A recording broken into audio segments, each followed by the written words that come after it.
pubs owned by celebrities. Let's see how many we can get through in one day. We can't go to Ed Sheeran's until last because he doesn't open his pub till the evening, which is very lazy. But we're going to start with a Knight of the Realms. The Grapes, owned by Sir Ian McKellen. If you're over 35, you'll know him from no end of movies and plays. If you're under 35, you'll know him as Gandalf. But the Grapes is a pub which is well over 400 years old, right on the river. It's absolutely tiny. It was whisper quiet in there, so I couldn't record anything to camera, but the staff were friendly and I quite liked it. Also, Gandalf's actual staff from the movies is behind the bar, which is really cool. I'm now in Mackellar, owned by Rick Astley. A lot of you will know Rick Astley from his hit record, Never Gonna Give You Up, and the rest of you will know Rick Astley from, well, his hit record, Never Gonna Give You Up. Of course, I'm joking, Rick Astley fans. If both of you are seeing this, then I know he did plenty of other songs as well. I think Rick is just a co-owner of Mackellar, but yeah, it's a craft beer bar in London, so pretty empty and bland. Next up, Guy Ritchie's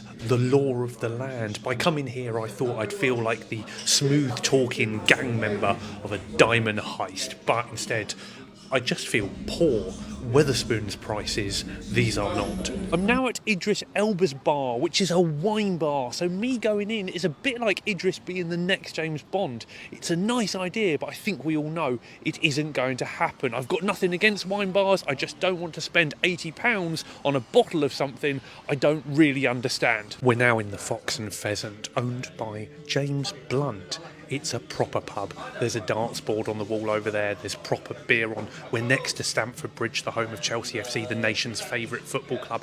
And this is nice. This is my favourite so far. We were harsh on James Blunt the first time round, weren't we? We bullied him as a nation. But I think when he took all of that time off, we learned that we probably appreciated him more than we realised. And yeah, his songs are all right, if we're being honest, and his pub is brilliant. So well done, James. So this is it, Ed Sheeran's bar. This is the one I've been waiting for. If I was to describe it in one word, it would be anticlimax. It's just a really small restaurant, wine and cocktail bar. They gave me nuts with my beer though, but you'd never guess it was owned by one of the biggest stars in the world right now, although it is nice and clean and the staff are really, really nice. And ultimately, I like Ed Sheeran. This country has had a vacancy for a ginger prince for a couple of years now, and I think Ed Sheeran is the favourite to take the role. What have we learnt? Well, celebrity pubs are just normal pubs. If you're going to go to one, don't expect much and don't think you're going to see the celebrity. It's a bit like going to church and thinking you're going to see Jesus.